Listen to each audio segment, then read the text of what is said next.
Alors, je vous avais promis la semaine dernière de vous présenter la crypte de l'église Notre-Dame de Mont-de-Vent-Sassay. Eh bien, voilà, nous y sommes. On doit descendre un peu, on doit descendre sous le chœur roman et on découvre cette crypte tout à fait inhabituelle. C'est quelque chose qu'on ne connaît pas. Il y en a deux de ce style-là en France. Et la deuxième, c'est celle de Verdun, qui a été entièrement détruite lors des guerres et qui a été reconstruite. Donc celle-ci est la seule originale conservée. Et qu'est-ce qui est tout à fait particulier, tout d'abord? Eh bien, c'est l'ajouré. Donc vous voyez que dans cette crypte, en tout cas c'est comme ça qu'on l'appelle, il y a des baies qui laissent entrer la lumière, ce qui est vraiment inadéquat, puisque en principe une crypte, à quoi est-ce que ça sert? Eh bien, c'est soit une crypte tombeau, donc où on enterrait les moines de l'abbaye, mais ici, ou les moines ou les curés, mais ici il n'y a jamais eu de moines puisqu'on n'a pas construit le monastère. Soit c'était une crypte reliquaire, mais les reliques de la fondatrice Sainte-Bègue n'ont jamais été placées ici, on en est certain, donc ce n'était pas une crypte reliquaire, et donc on ne sait pas très bien à quoi servait cette crypte. On a dit que c'était une crypte d'adoration, on venait adorer Notre-Dame de Mont. Donc vous avez une statue ici qui date de la fin du XIIe siècle, qui est extraordinaire. C'est une Sedes Sapientia tout à fait typique, dont l'original est au musée de la Princerie à Verdun, parce que la Sedes Sapientia a été dérobée dans les années 70 et par bonheur on l'a retrouvée, on l'a placée en sécurité au musée. Alors donc c'est par défaut, ce serait par défaut une crypte d'adoration, mais il y a d'autres éléments qui ne collent pas avec la théorie de la crypte. Tout d'abord, si effectivement la crypte a été construite pour compenser la déclivité du terrain, il faut savoir que l'église donc est construite sur un coteau, sur les contreforts de l'Argonne. Et l'église a été construite, le chœur a été construit sur un soubassement, qui est ceci. Mais le soubassement ne devait pas être aussi important. D'ailleurs, dans l'église, on se retrouve avec des marches pour monter dans le chœur. Alors, donc la déclivité est plus que compensée, et ce n'était pas nécessaire de la compenser autant. Et puis, une crypte, quel que soit son usage, c'est habituellement une petite cave beaucoup plus au centre de l'église, sous la partie centrale de l'église, et elle ne se dispose pas du tout comme ceci. Ici, vous remarquez, il y a deux rangées de colonnes qui divisent l'espace en trois parties. Ces trois parties, cette tripartite, c'est le symbole de la Trinité. C'est un plan qu'on utilise habituellement pour construire une église et non pas une crypte. De même, il y a un chœur à 5 pans et un autel en pierre. Donc, on se trouve beaucoup plus vraisemblablement dans quelque chose qui ressemble à une église. Quels sont les autres arguments qu'on a pour justifier une telle hypothèse? Parce que cette hypothèse ne repose que sur la tradition orale ou sur des observations, mais on n'a pas pu retrouver les documents qui le prouvent, on n'a que des indices. Alors je vous explique les indices parce que j'ai tellement envie d'y croire. Tout d'abord, les colonnes. Alors les colonnes, elles sont très particulières. On a souvent plutôt des colonnes à tambour superposées. Or ici, on a des colonnes monolithiques, taillées dans un seul bloc de pierre. Des colonnes comme ceci, c'est tout à fait classique des atriums romains. Or, nous nous situons à quelques kilomètres à peine de l'ancien oppidum de Dun-sur-Meuse et on sait qu'il y avait des villas romaines avec des atriums là-bas. Il se pourrait que ces colonnes soient des colonnes de récupération des ruines romaines de Dun-sur-Meuse.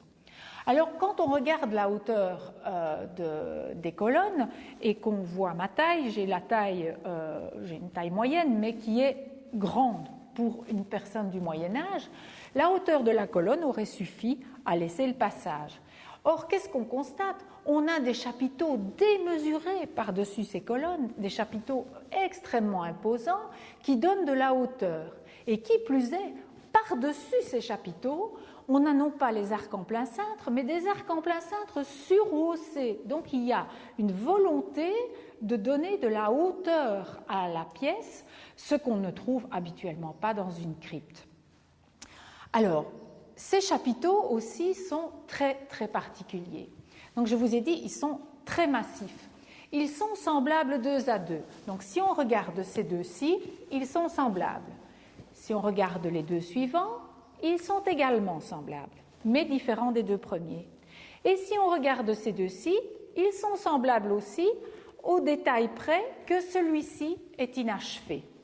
Celui-ci est inachevé sur un côté, donc on n'a pas le détail des éléments.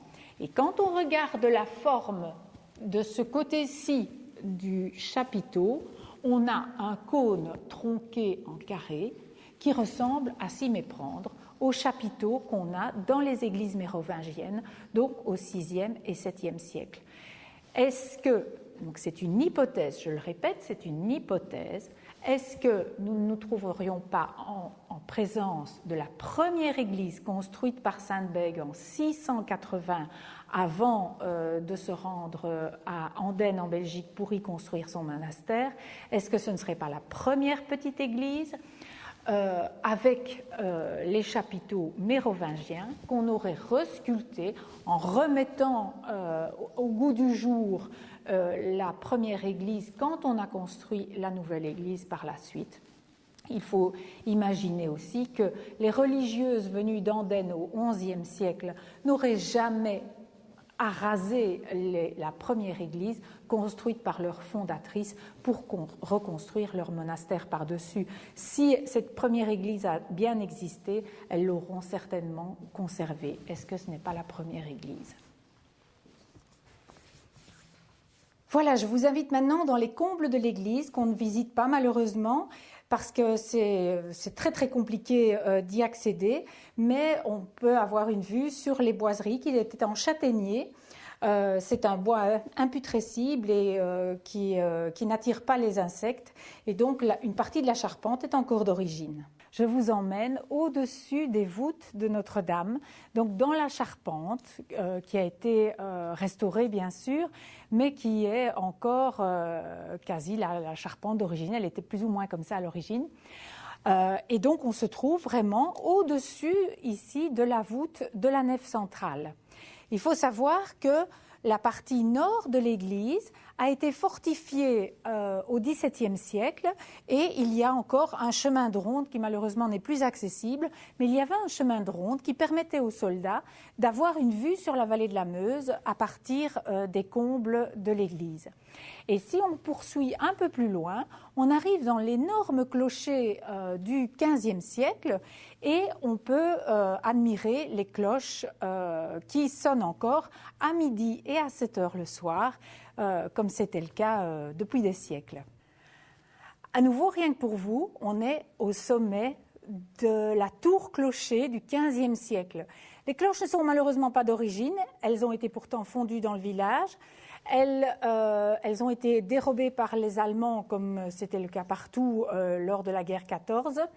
Mais nous avons conservé 3 énormes cloches qui sonnent toujours, tous les jours, à midi et à 7 heures le soir, et qui annoncent les repas dans tout le village. Donc on est très très heureux de les avoir. Il faut regarder ce qu'on appelle le mouton, donc l'endroit où est accrochée la cloche. Aujourd'hui, elle balance grâce à un système électrique, mais à l'époque, on sonnait les cloches, donc il y avait une énorme corde qui descendait dans le massif occidental de l'église, avec laquelle on pouvait agiter les cloches pour les faire sonner. Donc il y a 3 grosses cloches, plus un petit carillon sur le transept qui sonne le quart et la demi. Alors voilà les marches, l'escalier ici en pierre, en colimaçon est extrêmement difficilement praticable parce que les marches sont usées par le passage des soldats qui accédaient par ici, c'était le seul accès, qui accédaient par ici au chemin de ronde sur le côté nord. Alors l'église, elle est extraordinaire de partout. Il y a des petits recoins fabuleux, comme ici dans le vieux cimetière. Ici, vous vous trouvez dans le vieux cimetière qui a été entièrement défriché parce que la forêt avait repris ses droits au fur et à mesure des siècles. La forêt a été entièrement défrichée en 1995 par l'association des Amis de l'Église de Mont et les tombes ont été remises en place. Et dans ces tombes, parmi ces tombes, on en trouve de très particulières. Ce sont les tombes de la famille Farnier. La famille Farnier, c'était les fondeurs de cloches qui étaient installés à Mont-de-Vent-Sassay. Ils ont fourni des cloches dans la France entière, notamment jusqu'à Saint-Martin-du-Canigou dans les Pyrénées. Mais la famille Farnier a été entièrement décimée par plusieurs épidémies qui ont fait mourir près d'un tiers de la population du village, notamment en 1854. Et on peut lire sur cette tombe, c'est vraiment très prenant, très émouvant, qu'ici reposent les corps d'Adolphe Farnier, qui est mort le 31 août 1854, père de Mathilde Farnier, décédée le même jour, et de Zoé Farnier qui est décédée le 5 septembre suivant. Donc toute la famille a été décimée par le choléra qui sévissait encore ici au XIXe siècle. Et ensuite, comble de malchance, un seul des fils Farnier a survécu au choléra. Et en 1908, il a été lui-même emporté par la grippe qui a emporté le reste de la famille et de la population du village. Et on voit ici les tombes des autres personnes de la famille. Il y a une pierre tout à fait particulière sur une des tombes. Si vous le voyez bien, c'est une pierre qui est marquée d'un cercle. La légende dans le village raconte, mais bon, c'est une légende comme toutes les légendes, raconte que, en hommage à la famille Farnier, on avait scellé une cloche en or sur cette pierre pour marquer l'endroit où était inhumée la famille. Et cette cloche a évidemment disparu, mais il est beaucoup plus probable qu'elle était en laiton. Alors à Mont-de-Vent-Sassay, nous avons une particularité, nous avons un arbre qui est quasi monument historique. En fait, je vous ai raconté tout à l'heure que dans le clocher de l'église, les cloches ont été dérobées par les Allemands et donc pendant des années après la guerre, le temps de reconstruire, on n'a pas pu disposer des cloches pour sonner la messe. Alors dans chaque village, on se débrouillait comme on pouvait. Et à Mont-de-Vent-Sassay, on avait récupéré des bonbonnes de gaz des compagnies d'aérostiers qu'on suspendait ici au marronnier. Et un enfant de chœur frappait avec une barre de fer sur la bonbonne pour sonner la messe. Ça donnait l'illusion du son de la cloche. Jusqu'au jour de 1923 où Eugène Trichot, un gamin de 13-15 ans à l'époque, est venu sonner la messe. Mais la bonbonne était chargée et la bonbonne a explosé, faisant exploser le marronnier. Eugène est mort. Sa maman, qui était enceinte à l'époque de plusieurs mois, a donné naissance 4 mois plus tard à une petite fille qu'on a prénommée Eugénie. Et l'histoire est quand même très touchante parce que tous les habitants du village ont connu Eugénie jusqu'en 2007 quand elle est décédée. Et ce marronnier, vous voyez à quel point il est vraiment éventré. Ce marronnier refleurit et fait des marrons toutes les années depuis 1923. Il a résisté à tout, à la tempête de 99, à tout, alors qu'il tient à rien. Tout au fond du village, on voit le petit clocheton carré tout à fait particulier de l'ancienne fonderie. Donc c'est un endroit où il y avait des volets qui permettaient aux effluves de gaz de s'échapper et aux fumées. La fonderie de cloches était située à côté d'un tout petit ruisseau qui passe dans le fond du village, qui s'appelle le ruisseau des Talettes et qui était utilisé pour refroidir les moules après la fonte. Alors il y a encore 2 édifices qu'il ne faut pas manquer quand vous venez à Mont-de-Vent-Sassay. Tout d'abord, en contrebas de l'église, la petite chapelle Notre-Dame protectrice des petits-enfants. C'est tout à fait particulier. Elle a été construite en 1864 sur une source qu'on jugeait miraculeuse. En fait, tous les premiers dimanches de mai, depuis des dizaines d'années, dans le village, il y a un pèlerinage. On va chercher tous les enfants du village, on les amène à la petite chapelle et on les plonge dans la source qui est en contrebas de la chapelle. on estime que les enfants sont guéris de leur maladie, principalement de leur maladie des yeux. Et ça s'adresse principalement aux enfants, ce qui est tout à fait étonnant, parce qu'il faut savoir que Sainte Bègue, la fondatrice de la première église en 680, est invoquée pour les maladies des enfants. Et quand on va à la collégiale Sainte Bègue à Andenne, on peut avoir accès au tombeau de Sainte Bègue sur lequel sont déposés toute une série d'ex-voto, des petits chaussons, des nounours, et qui montrent, qui remercient pour une grâce obtenue de Sainte Bègue. La corrélation entre le pouvoir de Sainte Bègue et les pouvoirs qu'on attribuait à l'eau de cette petite chapelle, c'est tout à fait étonnant à plusieurs siècles de distance. Alors un deuxième édifice aussi, toujours lié à l'eau, on est à Mont-de-Vent-Sassay, tout est lié à l'eau à Mont-de-Vent-Sassay. Un deuxième édifice absolument extraordinaire, c'est le lavoir mairie qui se situe au centre du village. Donc le village est un peu décalé par rapport à l'église qui le surplombe. Alors, le lavoir mairie, c'est un concept tout à fait particulier. Il n'en existe que 3 ou 4 encore dans la Meuse. On avait un lavoir qui était couvert et au-dessus, on installait les locaux de la mairie. On raconte que ça permettait aux hommes qui géraient les affaires civiles d'être d'abord au-dessus des dames et ça leur permettait d'entendre les conversations des dames qui étaient en dessous et qui y allaient bon train dans les ragots et dans ce qui se passait dans la vie quotidienne au village.